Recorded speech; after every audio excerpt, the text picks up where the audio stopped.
ನಮಗೆಲ್ಲ ಗೊತ್ತಿದೆ masters, Ramayana, Mahabharata, so Bhagavad Gita, so ಎಲ್ಲಾ ಪುಸ್ತಕ ನಾವು ಓದ್ತಾ ಬಂದಿದೀವಿ.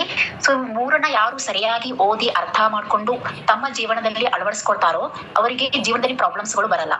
ಯಾಕಂದ್ರೆ ರಾಮಾಯಣದಲ್ಲಿ ಬರುವಂತ ಪ್ರತಿ ಒಳ್ಳೆ ಪಾತ್ರ ಆಗಿರ್ಲಿ ಅಥವಾ ಪ್ರತಿಯೊಂದು ಕೆಟ್ಟ ಪಾತ್ರಗಳಾಗಿರ್ಲಿ, ಸೊ ಎಲ್ಲಾನು ಏನಾಗತ್ತಪ್ಪ ಅಂದ್ರೆ ನಮ್ಮ ಲೈಫ್ ಮೇಲೆ ರಿಫ್ಲೆಕ್ಟ್ ಆಗುತ್ತೆ. ಸೊ ನಾವ್ ಹೆಂಗಿರ್ಬೇಕು, ಈಗ ಒಬ್ಬ ವ್ಯಕ್ತಿನ ನೋಡಿದಾಗ ಸೊ ಆ ವ್ಯಕ್ತಿನ ನಾವು ಪಾಸಿಟಿವ್ ಆಗಿ ತಗೋಬಹುದು, ನೆಗೆಟಿವ್ ಆಗಿ ತಗೋಬಹುದು. ಸೊ ಎರಡೂ ರೀತಿಯ ಆಪ್ಷನ್ಸ್ ನಮ್ ಕಡೆ ಇರುತ್ತೆ. ಯಾಕಂದ್ರೆ ಸರಿ ತಪ್ಪು ಅಂತ ಇಲ್ಲಿ ಯಾವ್ದು ಇರೋದಿಲ್ಲ, ಜಸ್ಟ್ ಉಪಯೋಗ ಇದೇನೋ ಇಲ್ವೋ ಅಷ್ಟು ಮಾತ್ರ ನಾವಿಲ್ಲಿ ನೋಡ್ಬೇಕು.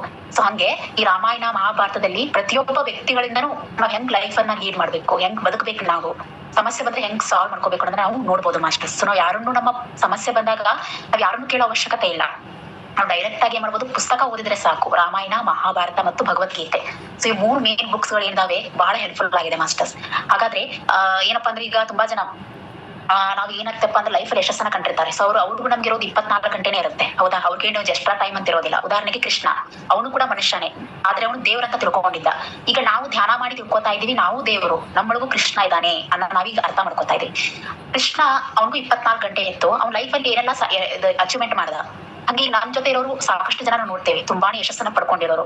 ಸೊ ಅವ್ರಿಗೂ ಕೂಡ ಟೈಮ್ ಇರೋದು 24 ಗಂಟೆನೆ. ಸೊ ಅವರು ಅಚೀವ್ಮೆಂಟ್ ಮಾಡ್ತಾರೆ ಸಂಸಾರದಲ್ಲಿ, ಉದ್ಯೋಗದಲ್ಲಿ, ಹಣಕಾಸಿನಲ್ಲಾಗಿರ್ಬೋದು, ಸಂಬಂಧಗಳಲ್ಲಿ, ಆಧ್ಯಾತ್ಮದಲ್ಲಿ, ಸೊ ಎಲ್ಲದರಲ್ಲೂ ಯಶಸ್ಸನ್ನ ಪಡ್ಕೊಂಡಿರ್ತಾರೆ. ನಾವು ಬರೀ ಅವ್ರನ್ನಷ್ಟೇ ನೋಡ್ತೇವೆ, ಇವ್ರು ಹಿಂಗ್ ಮಾಡ್ಯಾರಪ್ಪ, ಇವ್ರು ಈ ಸಾಧನೆ ಮಾಡ್ಯಾರಪ್ಪ, ಇಷ್ಟೇ ನೋಡ್ತೇವೆ ನಾವು.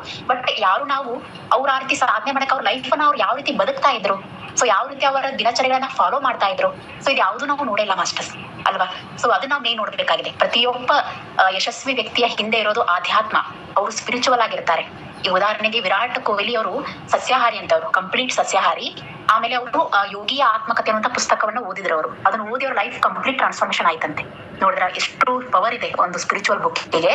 ಸೊ ಹಂಗೆ ಪ್ರತಿಯೊಬ್ಬ ಯಶಸ್ವಿ ವ್ಯಕ್ತಿ ಹಿಂದೆ ಇರೋದು ಆಧ್ಯಾತ್ಮ, ಧ್ಯಾನ. ಸೊ ಧ್ಯಾನ ಇಲ್ಲ ಅಂದ್ರೂ ಅಟ್ಲೀಸ್ಟ್ ಅವ್ರ ಆಧ್ಯಾತ್ಮದಲ್ಲಿ ಇರ್ತಾರೆ. ಯಾಕಂದ್ರೆ ಆಲ್ರೆಡಿ ಅವ್ರು ಹೋದ ಜನ್ಮದಲ್ಲಿ ಧ್ಯಾನ ಮಾಡಿರ್ತಾರೆ, ಸೊ ಹಂಗಾಗಿ ಧ್ಯಾನ ಮಾಡಲ್ಲ, ಬಟ್ ಅವ್ರಿಗೆ ಆಧ್ಯಾತ್ಮ ಜ್ಞಾನ ತುಂಬಾ ಚೆನ್ನಾಗಿರುತ್ತೆ. ಸೊ ನಾವು ಕೂಡ ಅದನ್ನ ಅಳವಡಿಸ್ಕೊಳ್ಳೋಣ ನಮ್ಮ ಲೈಫ್ ಅಲ್ಲಿ. ನಾವು ಎಲ್ಲಾ ರೀತಿಯಿಂದನೂ ಸಕ್ಸಸ್ ಅನ್ನ ಪಡಿಬೇಕಲ್ವಾ? ಎಸ್ ಮಾಸ್ಟರ್, ಸ್ಟಾರ್ಟ್ ಮಾಡೋಣ. ಸೊ ಇದ್ರಲ್ಲಿ ಫಸ್ಟ್ ಬರೋದೇನಪ್ಪಾ ಅಂದ್ರೆ ನಮ್ಮೊಳಗೆ ನಡೆಯುತ್ತಿರುವ ಯುದ್ಧ. ಎಸ್, ಜೀವನ ಅನ್ನೋದು ಏನಪ್ಪಾ ಅಂದ್ರೆ ಒಂದು ದೊಡ್ಡ ಮಹಾಭಾರತ ಯುದ್ಧ ಮಾಸ್ಟರ್ಸ್. ಸೊ ಯಾವಾಗ್ಲೂ ಚಿಕ್ಕ ಪುಟ್ಟ ಮಹಾಭಾರತ ಆಗ್ತಾನೆ ಇರುತ್ತೆ ನಮ್ಮ ಲೈಫ್ ಒಳಗಡೆ, ಅಲ್ವಾ? ಸೊ ಎಷ್ಟೋ ಯುದ್ಧಗಳನ್ನ ನಾವು ನೋಡ್ತಾನೆ ಬಂದಿದ್ದೀವಿ. ಇಲ್ಲಿ ಯುದ್ಧ ಅನ್ನೋದು ಹೇಗಿರುತ್ತೆ ಅಂದ್ರೆ ಒಳಗೂ ಇರುತ್ತೆ, ಹೊರಗೂ ಇರುತ್ತೆ ಯುದ್ಧ, ಅಲ್ವಾ? ಸೊ ನಾವು ಕೇವಲ ಒಂದೇ ಕಡೆ ಇರುತ್ತೆ ಯುದ್ಧ, ಸೊ ఎందుకు ಹೊರಗಡೆ ಮಾತ್ರ ನಡೆಯೋದು ಯುದ್ಧ ಅಂತ ನಾವು ಅನ್ಕೊಂಡಿದೀವಿ. ತಪ್ಪು. ನಮ್ಮ ಒಳಗಡೆ ಏನ್ ನಡೆಯುತ್ತೆ, ನಮ್ಮ ಭಾವನೆಗಳು, ನಮ್ಮ ಯೋಚನೆಗಳು, ಇಂದ್ರಿಯಗಳ ನಡುವೆ, ಸೊ ಅದು ಕೂಡ ಒಂದು ದೊಡ್ಡ ಯುದ್ಧ. ಆಕ್ಚುಲಿ ಹೊರಗಡೆ ಏನೋ ನಾವು ವ್ಯಕ್ತಿಗಳ ಜೊತೆ ಯುದ್ಧ ಮಾಡ್ತೀವೋ, ನಮ್ಗೆ ಯಾರು ಇಷ್ಟ ಆಗಲ್ಲ ಅಥವಾ ನಮ್ಗೆ ಅವ್ರು ಏನೋ ಹಿಂಸೆ ಕೊಟ್ರು, ಟ್ರಬಲ್ ಮಾಡಿದ್ರು, ಸೊ ಅದನ್ನ ನಾವು ಸಾಲ್ವ್ ಮಾಡ್ಕೋಬಹುದು ಈಸಿಯಾಗಿ. ಅವ್ರನ್ನ ಬಿಟ್ಟಾರ್ ಬಿಡ್ಬೋದು, ಅಥವಾ ಅವ್ರಿಗೆ ತಿಳಿಸಾರ ಹೇಳ್ಬೋದು ನಾವು. ಬಟ್ ನಮ್ಮ ಒಳಗಿರೋರು ನಾವ್ ಹೆಂಗ್ ಸಮಾಧಾನ ಮಾಡಕ್ಕಾಗತ್ತೆ? ನಮ್ಮ ಒಳಗಿನ ಯುದ್ಧನ ನಾವು ತಡೆಯಕ್ಕೆ ತುಂಬಾನೇ ಕಷ್ಟ ಇದೆ, ಸಾಲ್ವ್ ಮಾಡೋದು ತುಂಬಾನೇ ಕಷ್ಟ. ಅದಕ್ಕೆ ನಾವು ಧ್ಯಾನಕ್ಕೆ ಬಂದಿದೀವಿ, ನಮ್ಮನ್ನ ನಾವು ಕಂಟ್ರೋಲ್ ಮಾಡ್ಕೊಳ್ಳೋದಕ್ಕೆ, ಭಾವನೆಗಳಿಂದ ಹೊರಗೆ ಕರ್ಕೊಂಡ್ಬರಕ್ಕೆ. ಸೊ ದಿನ ಏನಾಗುತ್ತಪ್ಪ ಅಂದ್ರೆ ಘರ್ಷಣೆ, ಸಂಘರ್ಷಣೆ ಅನ್ನೋದು ನಮ್ಮ ಜೀವನದ ಒಂದು ಅವಿಭಾಜ್ಯ ಅಂಗವ ಆಗ್ಬಿಟ್ಟಿರುತ್ತೆ. ಸೊ ಏನೆಲ್ಲ ಬರುತ್ತಪ್ಪ ಅಂದ್ರೆ ಇಲ್ಲಿ ತಾಕಲಾಟಗಳಿರುತ್ತೆ, ದ್ವಂದ್ವಗಳಿರುತ್ತೆ. ಸೊ ಲೈಫ್ ಅಲ್ಲಿ ಏನೇ ಬಂದ್ರು ಕೂಡ ಸೊ ಧರ್ಮ ಸಂಕಟ ಇರುತ್ತೆ. ಏನ್ ಮಾಡ್ಬೇಕು, ಏನ್ ಮಾಡ್ಬಾರ್ದು, ಏನ್ ಮಾತಾಡ್ಬೇಕು, ಏನ್ ಮಾತಾಡ್ಬಾರ್ದು, ಎಲ್ಲದರಲ್ಲಿನೂ ಒಂದೇನಾದ್ರೂ ಗೊಂದಲ, ಕ್ವಶನ್ಸ್ ಅನ್ನೋದು ಇದ್ದೇ ಇರುತ್ತೆ. ಸೊ ಹಾಗಾದ್ರೆ ಇಲ್ಲಿ ಹೀರೋ ವಿಲನ್ ಯಾರು? ಹಾಗಾದ್ರೆ ನಮ್ಮ ಒಳ ನಡೆಯುವಂತಹ ಯುದ್ಧದಲ್ಲಿ, ಈಗ ಪಿಕ್ಚರ್ ಅಲ್ಲಿ ನೋಡ್ತೀವಿ ಹೀರೋ ವಿಲನ್ ಇರ್ತಾರೆ. ಸೊ ಅದೇ ರೀತಿಯಲ್ಲಿ ನಮ್ಮ ಒಳ ನಡೆಯುವ ಯುದ್ಧದಲ್ಲಿ ನಮಗೆ ನಾವೇ ನಾಯಕರು, ನಮಗೆ ನಾವೇ ವಿಲನ್ಗಳು, ಖಳನಾಯಕರು ಕೂಡ ನಾವೇ. ಅಂದ್ರೆ ನಮ್ಮ ಮನಸ್ಸು ನಾವ್ ಹೇಳ್ದಂಗೆ ಕೇಳ್ತಪ್ಪ ಅಂದ್ರೆ ನಾವು ನಾಯಕರಾಗ್ತೀವಿ, ಮನಸ್ಸು ಹೇಳ್ದಂಗೆ ನಾವು ಕೇಳಾಕತ್ತೀವಪ್ಪ ಅಂದ್ರೆ ಖಳನಾಯಕ ಆಗ್ಬಿಡ್ತೀವಿ. ಇಷ್ಟೇ ವ್ಯತ್ಯಾಸ. ಸೊ ಇಬ್ರು ನಮ್ಮೊಳಗೆ ಇದ್ದಾರೆ.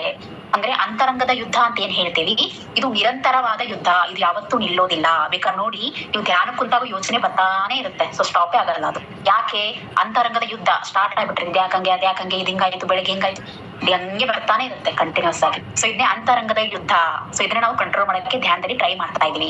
ಇದರಿಂದ ಹೊರಗೆ ಬರಕಿರೋದು ಒಂದೇ ದಾರಿ ಮಾಸ್ಟರ್ಸ್, ಅದು ಜ್ಞಾನವನ್ನ ಪಡ್ಕೊಳ್ಬೇಕು. ಯಾರು ಧ್ಯಾನ ಮಾಡ್ತಾರೋ, ಸ್ವಾಧ್ಯಾಯ ಮಾಡ್ತಾರೋ, ಅಂದ್ರೆ ಇಂಥ ಪುಸ್ತಕಗಳು, ಇಂಥ ಸೆಷನ್ಸ್ ಗಳನ್ನ ಅಟೆಂಡ್ ಆಗಿ ಅದನ್ನ ಅರ್ಥ ಮಾಡ್ಕೊಂಡು ಅದನ್ನ ಲೈಫ್ ಅಲ್ಲಿ ಅಳವಡಿಸ್ಕೊಳ್ತಾರೋ ಅವರು ಇಂಥ ಯುದ್ಧದಿಂದ ಹೊರಗೆ ಬರ್ತಾರೆ, ಒಳ ಯುದ್ಧದಿಂದ.